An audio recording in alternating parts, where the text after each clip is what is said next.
In 1879, a 16-year-old boy left his father's farm, bound for Detroit. At a time when the only means of transportation were trains or horse carriages, and the first automobiles were mostly seen as racing machines for the rich, this boy would later open a car company that would change the course of the automobile industry to what we know today. 35 years later, after his arrival in Detroit, half of all the cars on Earth were carrying his name. And that boy, Henry Ford, would become one of the wealthiest men in American history. This is that story.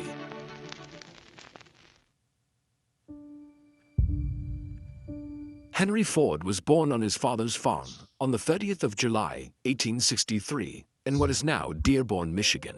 His father, William Ford, owned a farm where everyone in the family lived and worked. And being the oldest son of 6 children, Henry was expected to take over the family's business. However, he was nothing like his father and was never interested in his business. At the time, farming was labor-intensive, slow, and rigorous. While Henry did his best to help out on the farm, he hated the sheer idea of it. "I never had any particular love for the farm. It was the mother on the farm I loved." Henry Ford. Like most kids his age, Henry didn't like going to school and never made it past the 8th grade. He preferred to learn things on his own terms, and from a young age, he became very interested in mechanics. This curiosity for machines led him to study every piece of machinery he came across. At the age of 12, his father gifted him a pocket watch, and after playing around with its movements, he learned how to take it apart and put it back together in a matter of minutes, as well as the watches of his friends and relatives. He later gained a reputation as a watch repairman and began fixing watches for people in the neighborhood. When Henry turned 13, he came across a steam engine for the first time in his life during a school trip to one of Detroit's companies, and that's when his passion for mechanics became an obsession. And for the next few years, it became his new hobby. By the time he was 15, he had constructed his first steam engine. But his life took a turn when Henry lost his mother, Mary Ford, to a sudden illness. Henry had shared a deep bond with his mother and was closer to her than anyone else on the farm. Devastated by her loss, Henry's hate for the farm intensified. He began looking for a way to escape his situation, as the farm held too many memories of his dear mother. After turning 16, and against the wishes of his father, Henry packed his things and left the village in search of a new direction in life. At the time, Detroit was rapidly becoming a city of industry, thanks to the steam engine, and the city was hungry for young engineers looking for work. It was here, in Detroit, where Henry would plunge headfirst into reinventing himself by learning everything there was to know about machines. He took a job at a streetcar manufacturing company known as Michigan Car Company Works. Unfortunately, Henry was fired only 6 days after he began. After being unemployed for some time, he found a job as an apprentice at the James Flower & Brothers machine shop, where he earned $2.60 per week. But it wasn't enough to cover his rent, so Henry made good use of his childhood obsession. He found a night job as a jeweler, cleaning and repairing watches 6 hours a night and 6 days a week for $3 weekly. Despite pulling so many jobs together to make ends meet, Henry would still study and experiment with machines whenever he had free time. In 1882, when he turned 19, Henry Ford decided to return home to Michigan. He still hated farming, so he did very little work there and spent most of his time playing and experimenting with the machines he found on the farm. Luckily enough, his father had purchased a portable steam engine, which had quickly become a norm among the farmers. Henry spent most of his time with this machine and became so good with it that a neighbor at his father's farm paid him $3 to operate his steam engine for him. And from there, Ford's talent and gift for machines spread across Michigan. Word of Henry's talent reached the district representative of the Westinghouse Engine Company of Schenectady from New York, and so the company hired him. Henry's job was to travel throughout southern Michigan, setting up and servicing Westinghouse steam tractor engines. In the year 1885, Henry met Clara Jane Bryant at a New Year's Eve party and got engaged the following year. As a wedding gift, Henry's father gave his son 40 acres of land, but rather than turning it into a farmland, Henry had other ideas. In 1891, Henry and Clara moved to a small apartment in Detroit. Around this time, Henry came across a British magazine and learned about the gas engine. This gas engine was being produced in small quantities by a German engineer called Nicholas Otto and was very different and far more efficient than steam engines. For one thing, they didn't need 30 minutes to start up because the engine did all the combustion it needed internally. Although this new engine was fast becoming really popular in Europe, only a few people had heard about it in America. Luckily enough for him, he found someone in the city who owned one.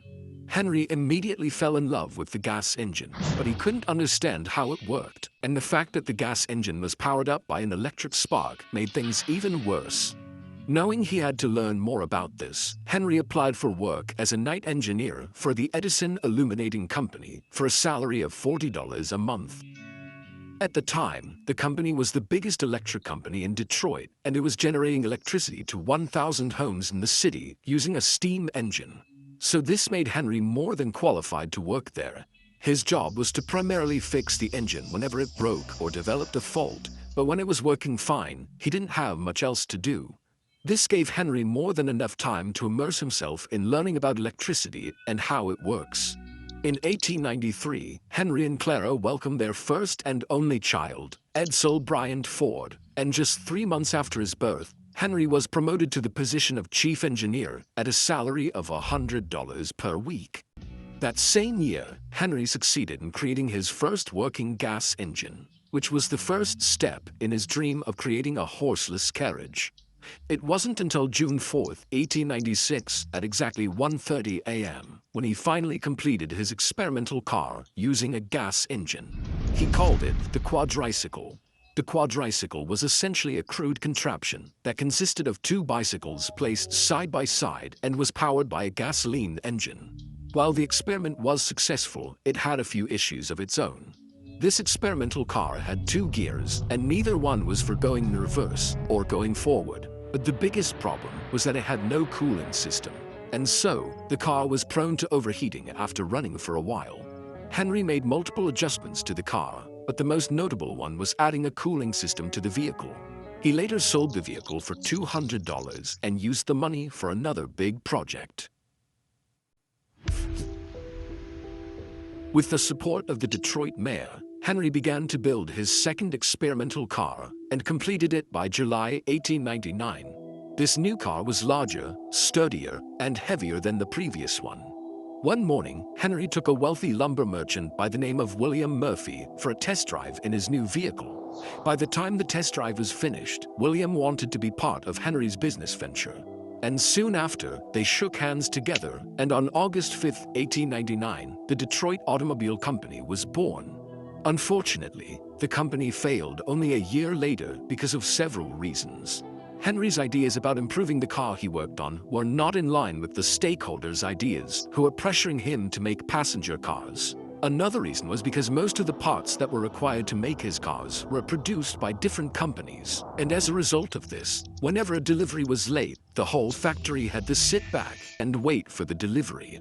This slowed production by a significant amount of time. His first car, which he called the delivery wagon, took 6 months to make, and only 20 of them were made during the company's first 2-year existence. As a result of all this, Henry was fired from his position. But even though his first company had failed, he remained optimistic. Failure is simply the opportunity to begin again, this time more intelligently.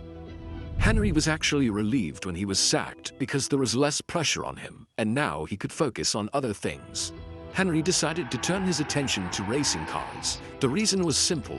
Racing cars had become a very popular sport in the United States, and Henry wanted a platform to showcase his cars and their quality. And besides, despite knowing a lot of very popular people in the city, not many of them would be willing to invest in his ideas after what happened with the Detroit Automobile Company. A year later, Ford's newly designed racing car defeated the vehicle of Cleveland automaker Alexander Winton, as well as the nation's leading national racing driver, Grosse Pointe. Henry's 26-horsepower vehicle became the talk of the town, and that kind of popularity gave investors the confidence they needed to back Henry the second time. The result was the birth of the Ford Motor Company, with Henry as the chief engineer. Not too long after, Henry's position was again hanging on a thin thread. The reason was because Henry continued to work making race cars, which infuriated his investors.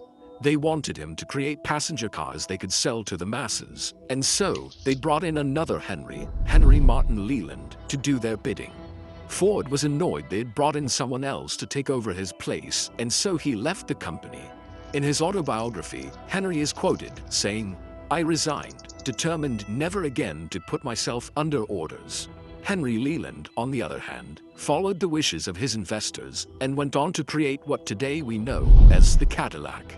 With Henry Ford gone, the name of the company was changed from Ford Motor Company to the Cadillac Motor Company. Henry and a former racing cyclist by the name of Tom Cooper continued building racing cars. In 1902, they produced the Ford 999, an 80-horsepower car that was driven by Barney Oldfield, a former bicycle racer who had never driven an automobile in his life, surpassing Winton's car again. By 1904, Henry's new car broke all the American records, driving at a top speed of 91.4 miles per hour. With these records and victories, Henry had established himself as the best American designer for racing cars. With that kind of reputation, he knew he would be backed again by investors whenever he was ready to start up his third company.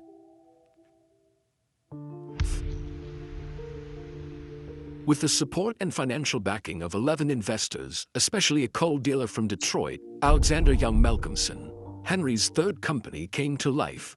The company was initially called Ford and Malcolmson Limited, but was later changed to the Ford Motor Company in 1902. After failing in his first two attempts, he was determined not to fail again.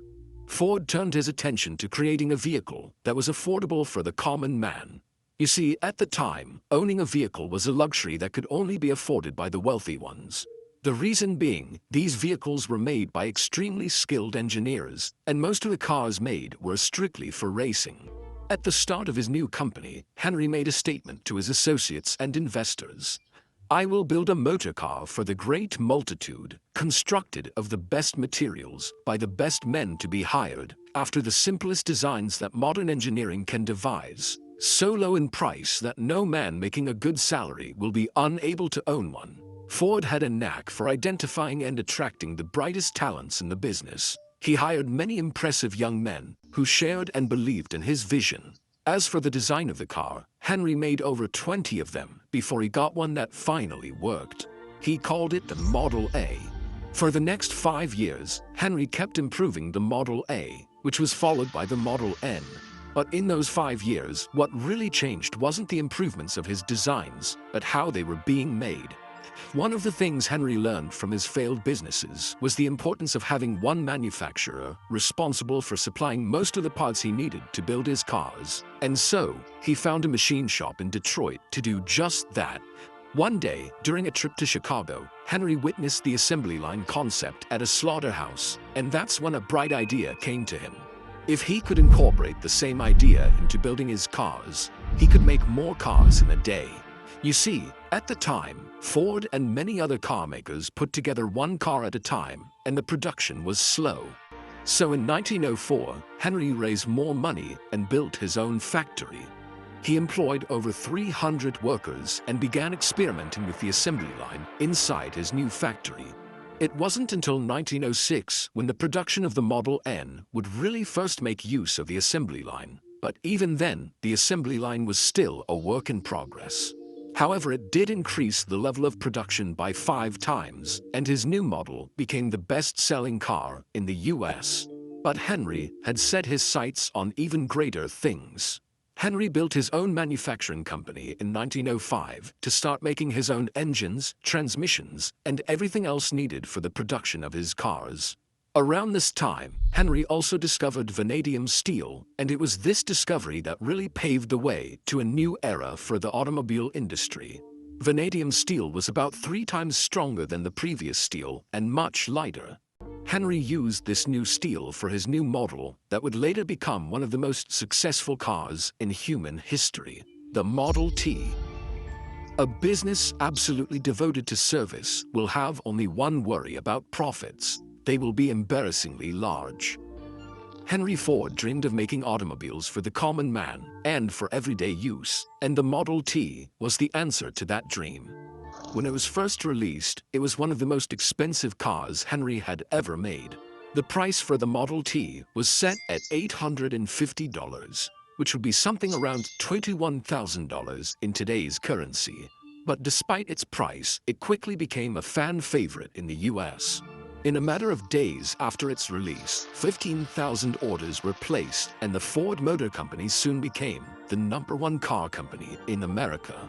What else could he want?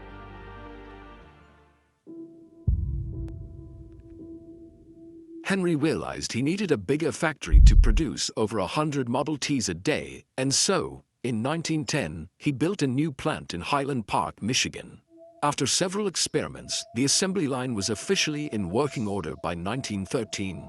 This allowed work to be taken to the workers, rather than the workers moving in and around the vehicle. The vehicle was pulled down the line, building it step by step, and the new process reduced the time of production from 12 hours to 90 minutes. By 1914, their production rate of over 300,000 vehicles was more than all the cars produced by other car manufacturers combined. Between 1910 to 1916, the number of Model Ts being produced moved from 20,000 to almost 1 million. By then, about half of all the cars on Earth were Fords. Henry had another brilliant game plan that would make him stand out in the automobile market. Every year, the number of the Model T's production output increased, so he reduced the price of the car. In fact, by 1916, the price of the Model T that once sold for $850 was now selling for less than $400. But that wasn't the only brilliant strategy Henry adopted. You see, despite Henry pioneering the age of the automobile in America with the assembly line, a lot of his workers weren't happy with this innovation. Many workers found doing the same thing over and over again boring, and the skilled craftsmen among them found their new job insulting, as they were tasked with just 2 duties instead of building a whole car. As a result, workers began to leave Ford to work for other companies. To combat this, Henry doubled the workers' wage, raising it to $5 a day. Many companies laughed at this move, believing it would quickly bankrupt the company, but it did the opposite. Mechanics from all over the country flew to Detroit in search of higher wages. We believe in making 25,000 men prosperous and contented, rather than following the plan of making a few slave drivers in our multi-millionaire establishments. Not only did Henry Ford increase the wages of the mechanics who now work for him, but he also gave them an hour off from the number of hours they were required to work. The change in shift allowed Ford to hire a new set of workers for a 3rd shift and create a 24-hour operation. Soon enough, many other car businesses had to do the same, in fear of losing their workers to Ford.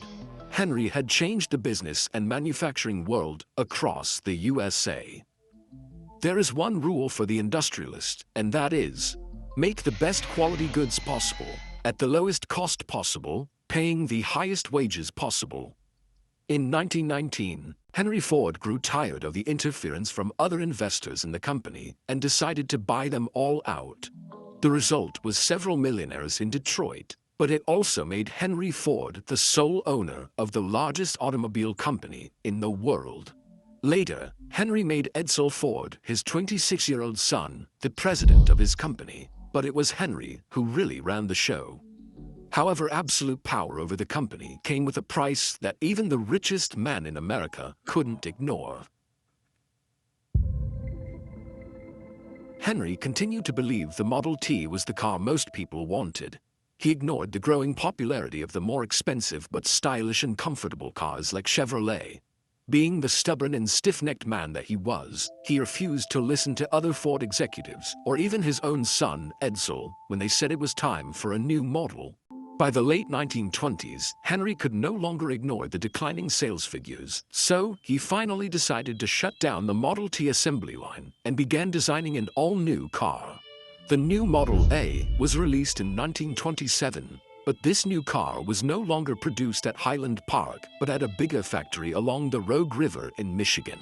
In his new factory, Henry wanted to include all the steps involved in the manufacturing process, from refining raw materials to the final assembly of the automobile. which he accomplished. It became the world's largest factory, making steel, glass, tires, and other components that went into building the cars. However, Ford's one-man control over the decision-making was no longer the formula for success, and by 1936, Ford Motor Company had fallen to third place in the US market, behind General Motors and the Chrysler Corporation. Even with Henry's latest innovative design of the V8 engine, it wasn't enough. Things only went from bad to worse, and with the rise of the Great Depression, Ford was forced to lay off workers and lower his rates. In 1943, Henry's son died of stomach cancer, and so he kept running the company for 2 more years before turning over his control of the Ford Motor Company to his grandson, Henry II. Henry retired to his estate and later died of a cerebral hemorrhage on April 7, 1947. Life is a series of experiences, each one of which makes us bigger, even though sometimes it is hard to realize this. For the world was built to develop character, and we must learn that the setbacks and griefs which we endure help us in our marching onward. Today, Ford Motor Company owns a market cap of around $70 billion and remains as one of the biggest car companies in the world. Thank you all for watching. Make sure to like the video and subscribe if you enjoyed.